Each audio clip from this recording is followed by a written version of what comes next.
Welcome back, guys. Okay, so you should have a fairly good understanding about where our unit is going this term. If not, make sure you go back, have another little watch of it, get a general understanding for what we're going to achieve this term.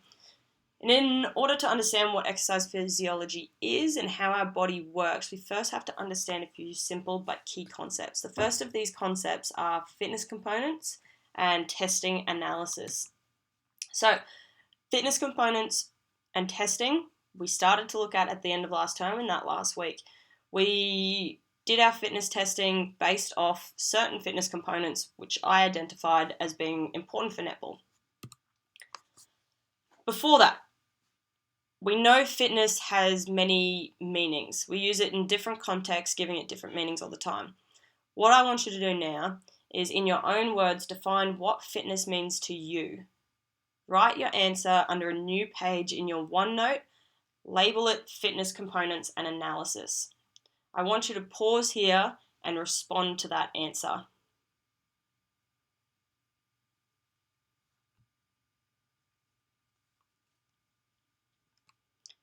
Alright, so you should have done that. The definition that I've got from Mesros is that fitness can be defined as the ability to carry out everyday activities without becoming excessively fatigued, and to still have enough energy left to deal with emergencies and to participate in active leisure. So as I look at that, fitness is looking not so much at being an athletic performer or an athlete. It's looking about general everyday fitness, being able to do everyday requirements. So have a think about who is fitter in these three pictures.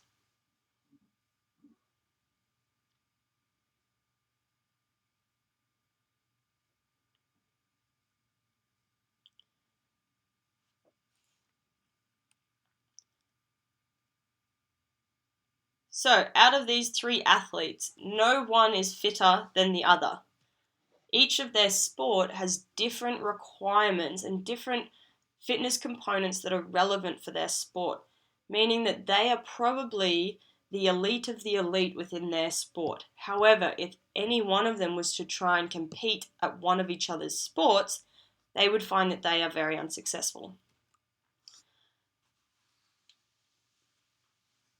So, what I want you to do is pause here, analyse the previous pictures of the three athletes and determine which athlete is the fittest. Ensure you provide an adequate justification for your answer.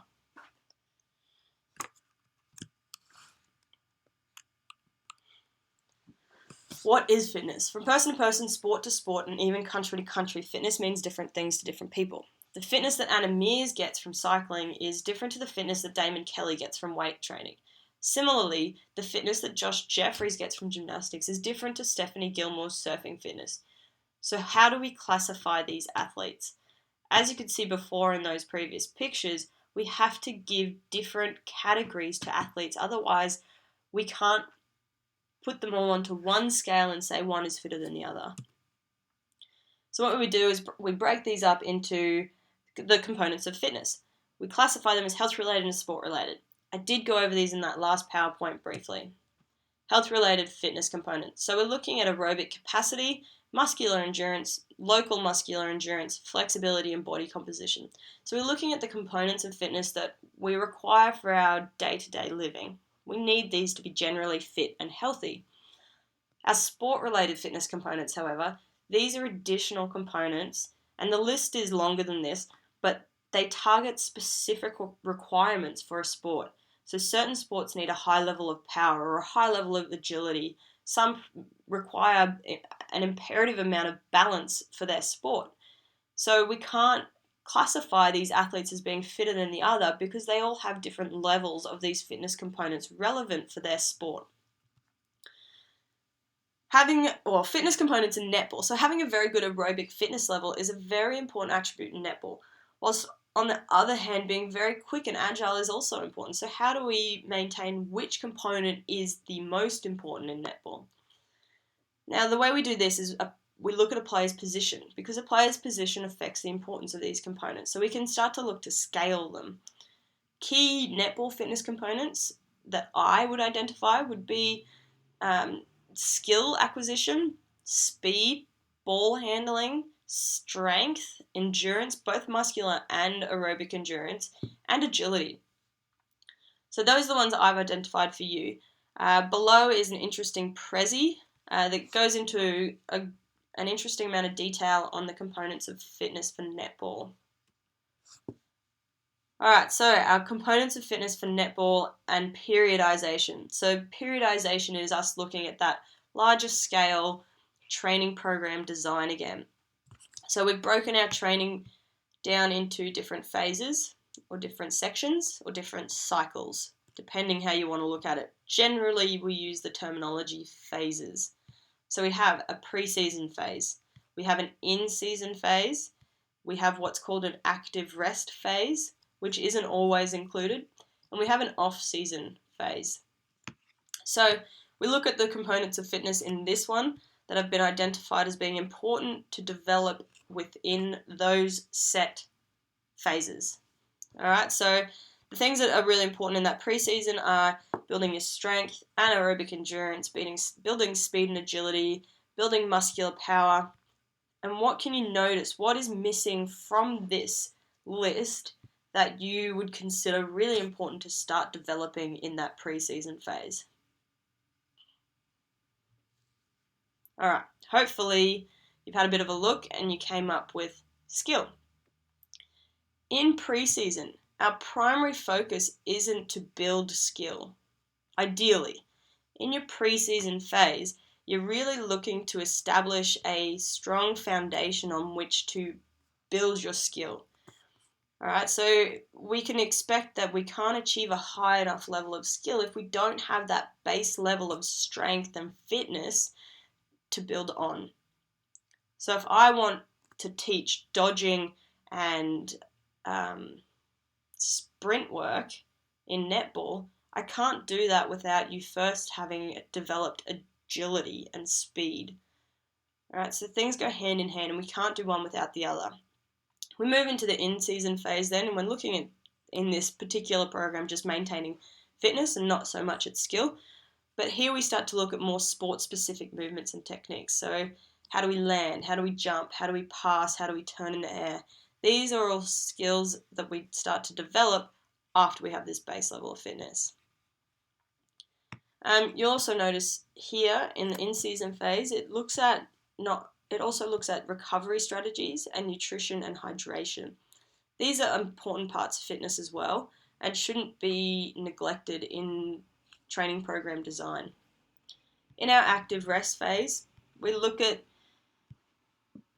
fitness components that are based around injury assessment and rehab. So how can we maintain our skill level and our fitness level that we've developed, but also allow our body time to recover and rest?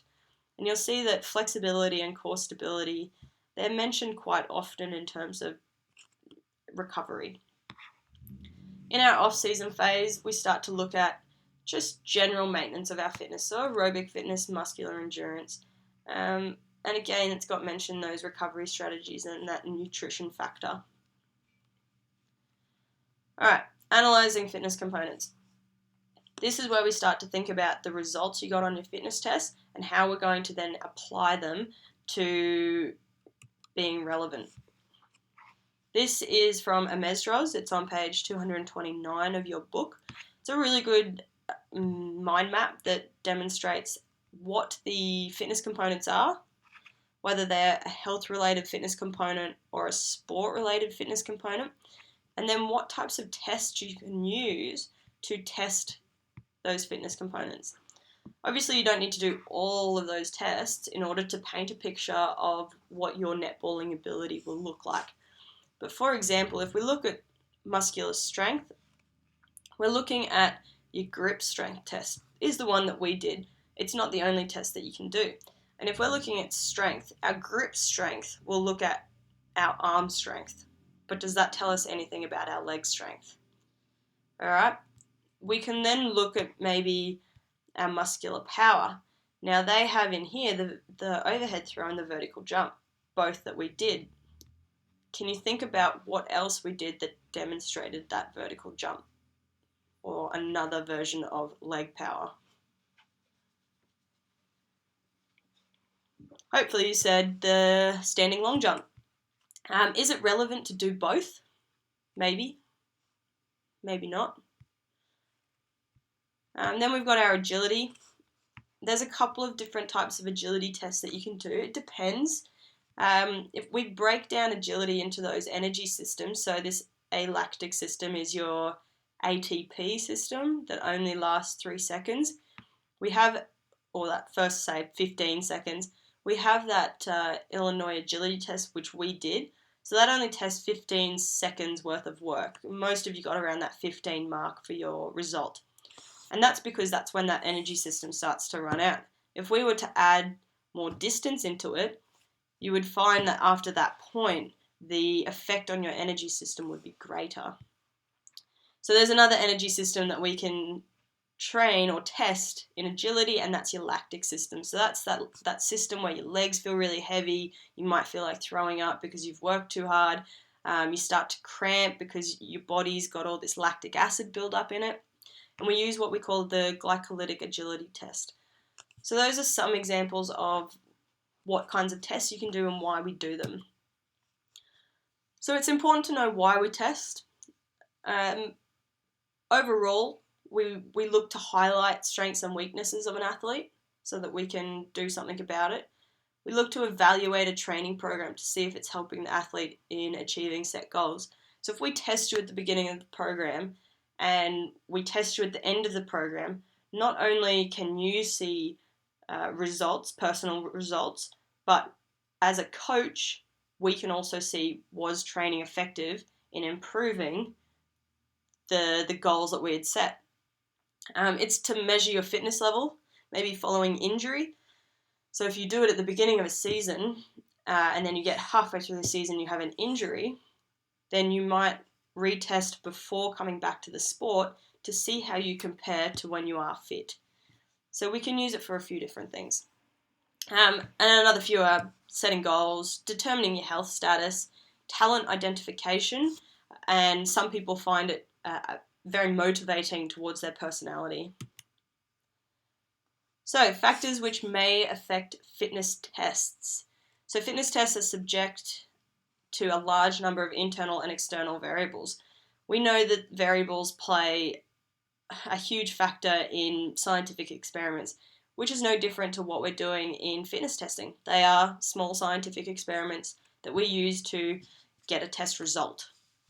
And these can be time of day, weather conditions, the environment, the time since you've eaten, your own mood on that day. Are you motivated to run a beep test? Are you not motivated to run a beep test?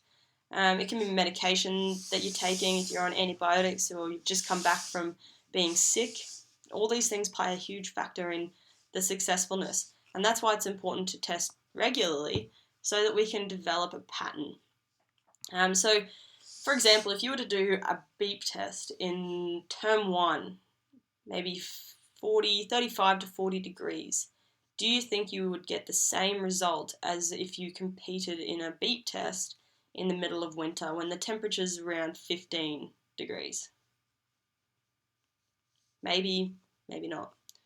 Some of you might have said yes, you would get the same result. Some of you might have said no. And no is correct as well, because some athletes might respond better in the heat, other athletes might respond better in the cold. So it's specific to the athlete themselves. Alright, so analysing our fitness components for training. We've got our fitness components plus our fitness testing. That equals fitness analysis. So the new test that I was talking about before, the glycolytic agility test. So does it test the lactic system or the ATP system? Both are anaerobic. Have a think. See if you can get it. If you said the lactic system, you would be correct. And that's because the glycolytic agility test, as you can see, there's a lot more requirements in terms of energy production and consumption by the body. It takes a lot more than 15 seconds to run. Therefore, you transfer over into your lactic acid system and you have to work much, much harder to try to achieve a similar result. Another new test. Now, you can do this test in your own time, and we will add it to our our results sheet. But if you go to Top End Sport, you can test your reaction time online by completing a test on there. And that's about how fast you can click when a colour pops up. The image here, now this some of you may have done. It's called the ruler test. This person here holds the ruler just above his hand and releases it. This person, once he sees it be released, he has to close his hand and then they measure where on the ruler he was able to grab it. Obviously, the smaller the distance, the quicker the reaction time. So that's how we used to measure it before we had online testing.